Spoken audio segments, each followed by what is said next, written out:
Good afternoon, Mackenzie Brooke Smith. Welcome on VH Berries. Thank you so much for having me. I'm happy to be here. I am extremely grateful because the arc that encircles the naturalism of your display of warm temperament extends outside the field of what is perceptible to the live observer. How are you doing today? I'm doing really good, honestly. I've had an amazing day so far, so I'm just excited to keep the good vibes going.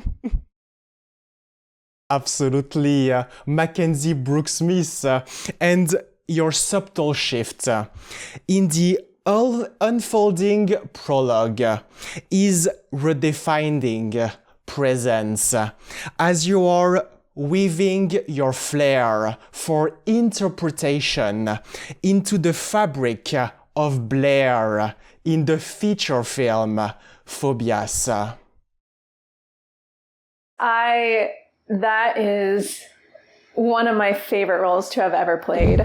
I remember when I first got the audition, I was on the phone with my mom, calling her and texting her at the same time, running laps around my house, just thinking, oh my gosh, I have a chance to break the typecast, not just be the girl next door, the sweet daughter. I have a chance to do something that I've never done before, to do something scary and challenging. And I poured my heart and soul into that role. I almost tried going method. I decided not to because I just wanted to be friends with everyone on set.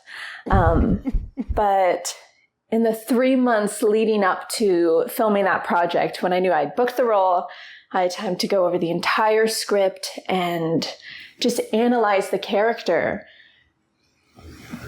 I probably spent around an hour every single night just reading through the lines, connecting with the character, meditating, listening to a lot of Billie Eilish. I listened to a lot of You Should See Me in a Crown specifically. That was a song I associated with the character Blair. And so I just spent those 3 months every single day giving myself time and space to really get into the character and into the mindset. And that just made shooting so much easier and so much more fun. Absolutely, Mackenzie Brooke Smith, and I would love to discuss and explore that 85-minute horror anthology piece of art in which you're delivering a nuanced and controlled performance. Can you tell us a little bit more about the storyline and about your character? So the storyline is essentially 5 different people. They find themselves they're imprisoned, and there's a testing site that is going on, and they are essentially made into test subjects. And in order to truly get to know each of those characters, there is a different director that directs their backstory, essentially. Like, how did each of these characters end up in prison? Why do they fear the things that they fear? It's called Phobias. Every single character has a different phobia. And the character that I'm associated with is played by Lauren Miller Rogan, a phenomenal woman, and her character is afraid of teenagers. And so as we go through the background, or her backstory, you essentially learn that she was a school teacher, and a couple of her students end up sneaking into her house and trying to murder her because she was sleeping with their father and breaking up their parents' marriage. So my character Blair is essentially the primary antagonist. I'm the person who had the idea to attack my teacher, and I'm the person who just keeps pushing all the limits, like, okay, I want to try to humiliate her in this way. Okay, I want to slash her across the face when she least expects it. It's a lot, but it's such a fun movie. I highly recommend it, although I am biased. Absolutely, Mackenzie Brooke Smith. You're absolutely recommending Phobias. And you are entering the frame at the 44th minute, committing the irreversible with a blade in your left hand before pronouncing the phrase "Oli, Oli, oxen free." Yeah, that was the first time I had ever heard of that phrase. And so when I was in the audition room, the casting directors, they always ask like, hey, do you have any questions? I straight up just asked, hey, how do I say this? Like, Ollie, Ollie, oxen free, like, what does that mean exactly? When I had Googled it, I found a bunch of different definitions, so I wasn't entirely sure what casting and production was going with, but figured it out, as you can tell. And yeah, it was such a fun entry. Every time I watch a horror film, when you know the killer is in the house, you know the antagonist is somewhere around, I'm always searching for them, always in the background. Like, could they be subtly hiding behind that door? Could they be in the shadows somewhere? I think that Haunting a Blind Manor is a great example of where the antagonist and all the ghosts are hidden throughout the house. And even if the characters don't really interact with them, you see them in the background. And that's exactly what happens with my character, Blair. Like, she's hidden in the closet, but if you pay attention behind some of the clothes, you can see my face just like staring at Lauren. Absolutely, Mackenzie Brooke Smith. And that phrase, Oli, Oli, oxen free, means and is a phrase used in hide and seek to signal that all hiders can come out safely. And to some extent, your character Blair exists in an environment that gradually dissolves her sense of external orientation with spatial isolation. How did that sense of isolation change the way you carried her? Well, it all started when I was in the audition room and casting had asked me, because I had auditioned twice. The first time I ran through the script, I was a bit more ramped up and energetic, very fiery. And casting gave me the note after that take saying, she is very restrained.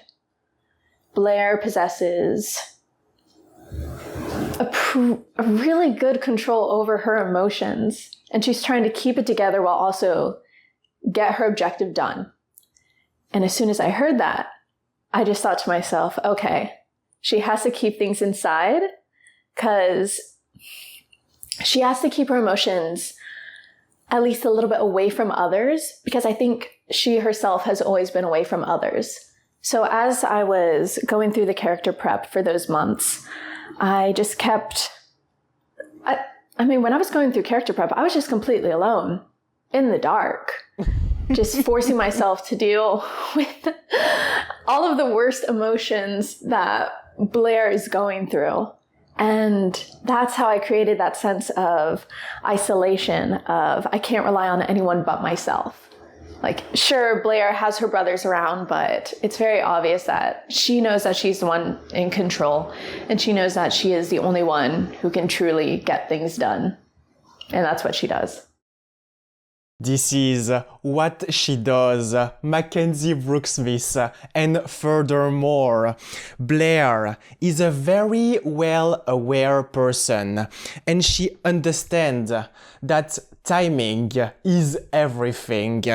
Similar to the concept of adding dragon fruit, jelly biscuits, avocados, and molten lollipop together to create a small geological accident pretending to be a dessert. I'm assuming you're referring to the dessert I make in Theodora, the short film. Absolutely, Mackenzie Brooke Smith. I would love to discuss about one of my favorite short films called Theodora. Can you tell us a little bit more about it? I had so much fun on this set, genuinely. It was a very small crew. I want to say it was no more than 7 of us, 7 or 8 of us. And that's including my mom, who was just overseeing everything. I'm a kid. I was 13 years old when we filmed this. So of course I have to have a guardian. But I was just allowed to be a kid. When you're a child actor, you have to understand that no matter what age you are, when you get into the audition room, when you're on set, you have to have a level of maturity.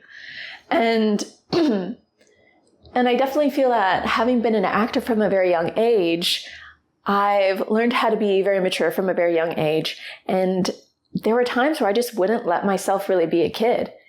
And so to book a role where the directors and producers literally just tell me, hey, here's all this stuff, play with it, be a kid. It was so much fun. I had the time of my life. It was shot in New York, Long Island specifically.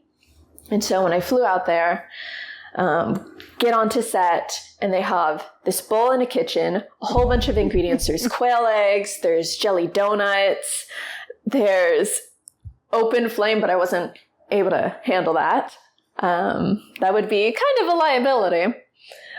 But it was really fun, genuinely. Every single time that we started rolling the camera, they just told me, do what you want to do. And so I did. Absolutely. Mackenzie Brooke Smith and Theodora is a resourceful person who prepares dinner for a crocodile friend.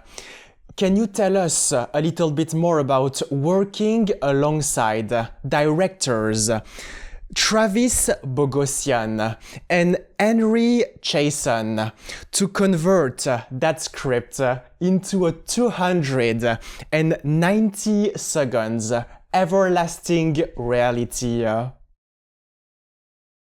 It was an incredibly fun set. They were relatively new to filmmaking from what they had told me in the audition, but they made sure that although there were moments to be serious, making sure that you get the shots that you need, you have the right equipment. Since there are times where I'm just smashing eggs in my hands, we had to be very cautious about protecting the camera, making sure that a $50,000 lens did not get ruined. They always made sure to have a sense of humor. It was a very fun shoot. It was that from its conception, and it was that until the very end. How it is edited, how it was also used as a music video for the band Stolen Jars for the song Kept. And it just radiates fun and entertainment and what filmmaking really is at its core. It's being creative. It's thinking of a concept and deciding, you know what? Maybe no one's done this before. Let's do it ourselves. And if people have done that before, let's do it ourselves. Let's put our own spin on it. Let's do our own specific cake and have fun alongside Theodora. And my favorite scene is the one in which she is drawing a side profile of a crocodile with honey and using a blueberry as his eyes. How has this experience affected your relationship with crocodiles? So I have always had a fear of crocodiles from the get-go. As soon as I learned about a crocodile, I found out that crocodiles, they don't die of old age. They could live for hundreds of years, and that is terrifying to me. But that scene specifically, when using the honey to create the crocodile picture, that actually wasn't me.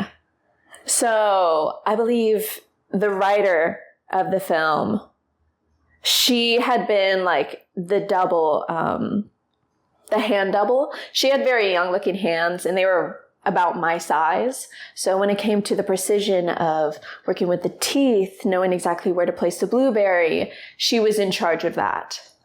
So I didn't get my hands dirty for that scene, unfortunately. You didn't get the chance to play with that honey.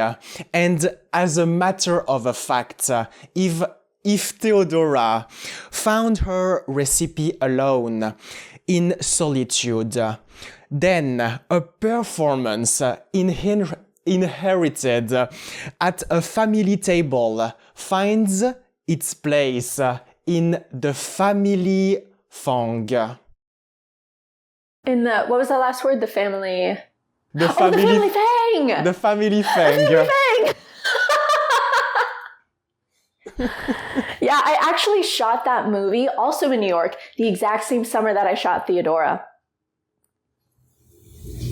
Yep. So I want to say it was mid or late June, flew out to Manhattan, stayed there for about 3 weeks filming all of my scenes from The Family Fang, went home to Los Angeles for a week, and then I flew back out to Long Island so that I could shoot Theodora.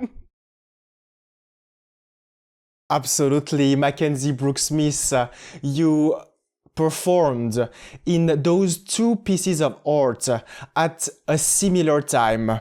And I would love to discuss about that feature film inspired by Kevin Wilson's 2011 novel, which consists of 13 chapters. Can you tell us a little bit more about playing in The Family Fang? So The Family Fang was actually the very first role that I booked from a self-tape audition. There wasn't any callback. I just submit my tape, found out about a week or two later that I was the director's favorite. Then I Googled who the director was, and it was Jason Bateman, which was mind-boggling for me. But yeah, then I found out I booked it. Next thing I know, I'm on a flight and I'm in a completely new city that I've always wanted to go to. And I had the time of my life in New York. I had probably around in those 3 weeks that I was in Manhattan, I probably had around 8 to 10 days off. So I could just walk around, explore the city. I checked out Chelsea, the fashion district. I went to the Empire State Building. I got lost in the subway 3 times, but that was fine. I was accompanied by my mom. We were freaked out by all the giant rats in the sewers, but it was just a fun experience. I ended up running into an old friend who I had worked on a commercial with a couple years prior. She had moved to New York, and she and I, we went to the MoMA together. And just the summer of 2014 when we shot that film, just filming aside, it was just such an amazing time. And then to add the filming on top of it, just doing what I love, what I've always loved, crème de la crème. Moreover, Mackenzie Brooke Smith, what do you remember from Central Park? Because you did some scenes for that particular feature film with a guitar and a mustard gold, warm and texture-nighted pen show. That was a very fun scene to shoot. There was actually paparazzi all around us taking photos, and it was a little bit distracting at times, but I was working against Jason Butler Harner and Katherine Hahn, and they are such amazing actors. They can just lock into a scene. The outside world just doesn't exist. And so I just fed off of that, and as soon as I made eye contact with them, I knew, okay, we're in this scene. We're not Katherine, we're not Jason, we're not Mackenzie. We are the characters in this film. And that showed me another side to acting that I have kept with me ever since. Just being able to forget the world around you, no matter what is happening, no matter how many people are around you, staring at you, yelling at you. Just what matters is the art and the story you get to tell. And that's all I really enjoy focusing on now. what matters is the art, Mackenzie Brooke Smith. And additionally, in the 1969 Plymouth Sport Suburban, displayed in the opening scene, it would take approximately 28 hours to drive from the eastern edge of Central Park to La Palmera, the super regional shopping mall in Corpus Christi, Texas, where your personal journey began. Even I forgot the name of the mall. Oh my gosh. Yeah, that's where I shot my very first commercial. And that's how I officially got started in the industry. The first time I really put myself out there. It was actually for a cutest kids contest. My mom was looking at me one day thinking, I have a really cute kid. Other people should know about it. And so she entered me in a contest that the mall was having for the cutest kid. I lost, but I had so much fun. I loved the attention. I loved it was exciting. And I told my mom, like, I want to keep doing stuff like this. I think at some point when we were home after that, I was just pointing at the TV. I have no memory of this. My mom just tells it every chance she gets. I was pointing at the TV and I was saying, Mom, I want to be in there. I want to be in there. And so my mom decided, okay, let's see what we can do. And so she was able to find me an agent in Corpus Christi, and I was able to book a small little commercial for my local mall. I did mess up the line a lot. I think it was around like half an hour to 45 minutes of them just trying to get me to say the line correctly. And it wasn't until I took a 5-minute break and then came back that I actually memorized it. But I had fun with that. My mom realized, hey, you really do have a shot. And if you're having fun, let's see how far it can go.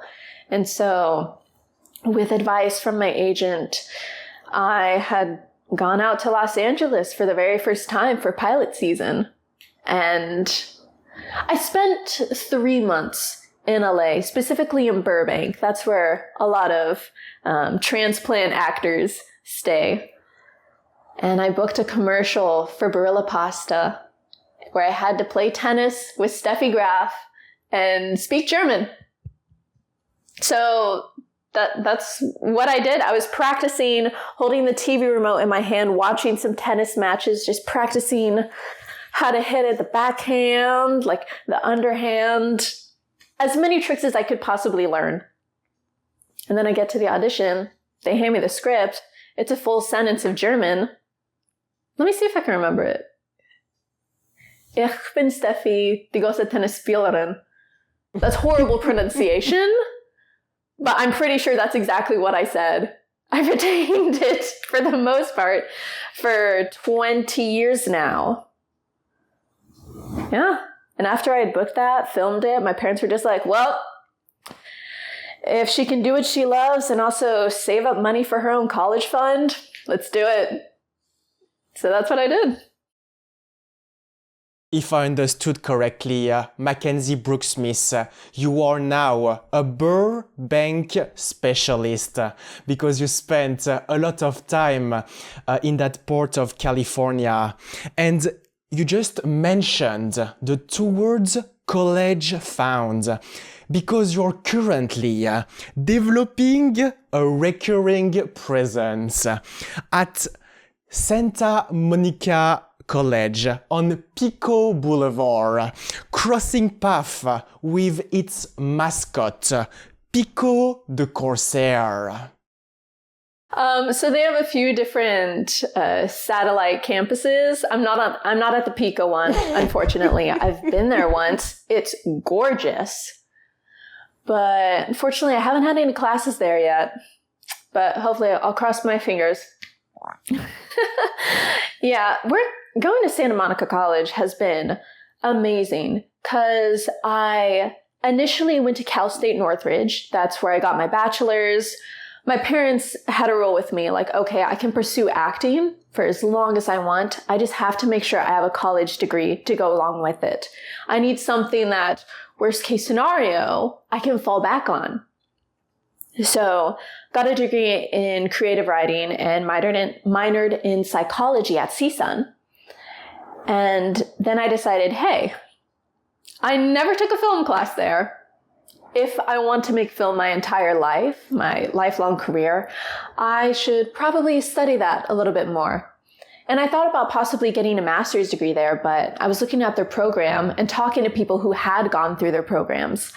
And it didn't seem like exactly what I wanted. It seemed like, okay, I'm just gonna throw away another $30,000 on a master's degree that isn't gonna give me a comprehensive understanding of the industry as a whole.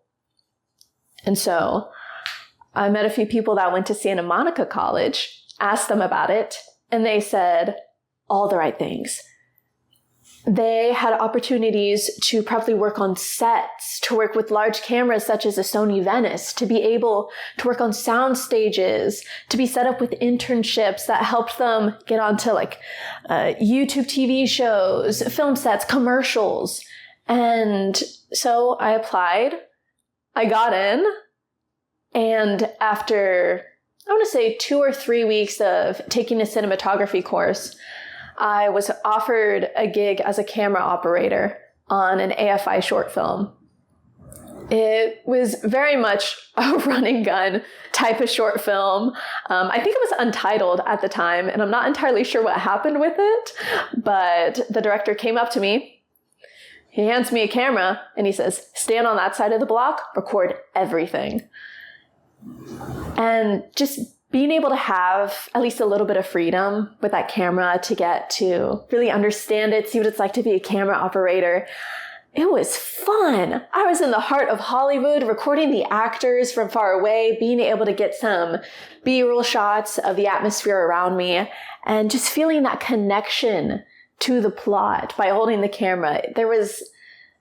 I had never really experienced anything like it before. Like, I've been in a theater before where you're just locked into the screen.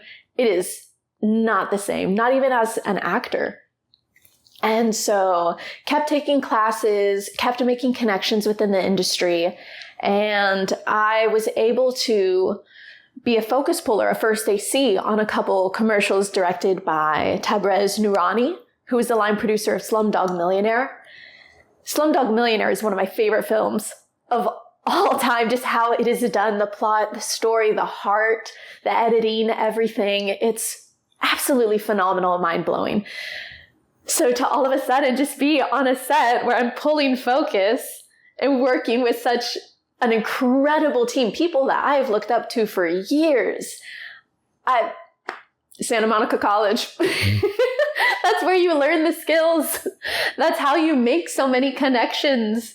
And that's how you have the time of your life, honestly. I can feel Mackenzie Brooke Smith, the passion when you're mentioning your time as a camera operator, as well as being an AC, particularly on some commercials.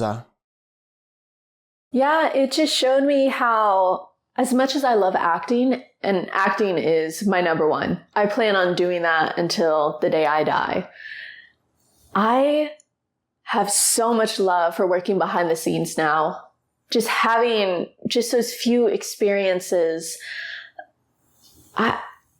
It's kind of like, I like to think of my heart as a puzzle with a bunch of different pieces. Like, okay, I have a little bit of heart for acting, a little bit of heart for, I don't know, pretty sunsets, just things that evoke joy within me. I feel like working behind the scenes as a camera operator, just in the camera department, that has added a much larger piece to the puzzle of my heart. And I always recommend to people, to other actors, like, if you have a chance, work behind the scenes. You're going to understand the craft so much better. You're going to understand how to be a better actor, how to work better with others, how to show up more prepared, how to also do your self-tapes. My self-tapes have become so much better ever since starting film school when it comes to the lighting, the composition of the framing, how I set up my space, if I need to set up my space, and also just what facial expressions and angles work best. Like, how can my eyes catch the light and better express sadness? How can I adjust my posture to express anger? It's all of those things.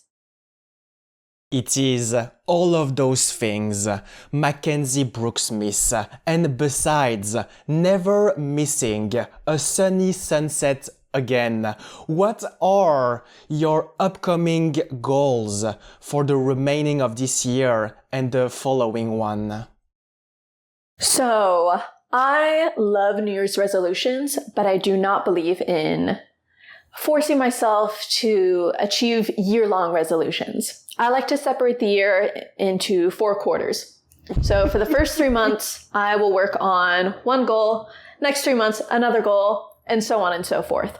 Because that makes it more attainable and it's much easier to build a habit, especially if you feel like, oh, I'm not locked in for a super long amount of time. Like, it's 3 months. You can handle 3 months and then you can walk away if you want. And so what I've been doing for this year is I decided that for the first quarter, I'd be working on a script for a short film of my own. Last year, I worked on a little short film. It was a school project, but I essentially directed it. I wasn't selected to be the director. I just kept filling in that position and everyone else was just like, yeah, okay, you're the director. And I had so much fun doing that. So I'm going to finish the script hopefully by the end of February and then start getting into the casting process in March so that in the following months, hopefully by June, I can actually start filming. And also, aside from being a director, working on behind the scenes stuff, I'm also making sure that I focus on increasing the skill set that I have. Because as an actor, you have to have a niche. You have to have skills and qualities that set you apart from others. You have to make sure that you are emphasizing and showing off your uniqueness. And so I decided that I wanted to delve more into music, specifically drumming. A few weeks ago, a little bit earlier than I planned to start drumming in March, but I have a friend, Sasha Carlson, and I asked him like, hey, you're in music. Do you know of any drum instructors? And he introduced me to Robin Diaz, who is currently working with Puddle of Mud. And Robin just so happened that week to have an opening. And so I meet him, and just his teaching style, I just locked onto it almost perfectly. And I have seen myself become a much better drummer. Like, I was expecting it to take me like 6 months to a year to even be able to hold a tune, but just 6 weeks after starting, I'm doing a lot better than I thought. So I just want to keep refining and improving and working on that, letting it become another passion of mine, another little puzzle piece of my heart, and letting that help me get different roles as an actor within the industry. Like, I would love to be in a band movie where you're singing, you're jamming, and you just see me in the back where I'm just playing the drums. I actually worked on a Nickelodeon show when I was a little kid called the Fresh Beat Band.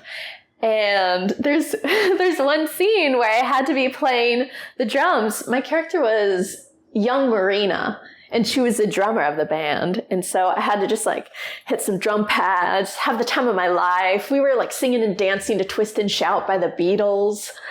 And that was my first taste of drumming. And now I'm back at it. In conclusion, I am looking forward to witnessing your drums sound, as well as attempting to recreate Theodora's baking achievement this weekend, while ensuring that all credit and recognition go to her inventiveness. Thank you very much, Mackenzie Brooke Smith. Thank you so much for having me. This was so fun.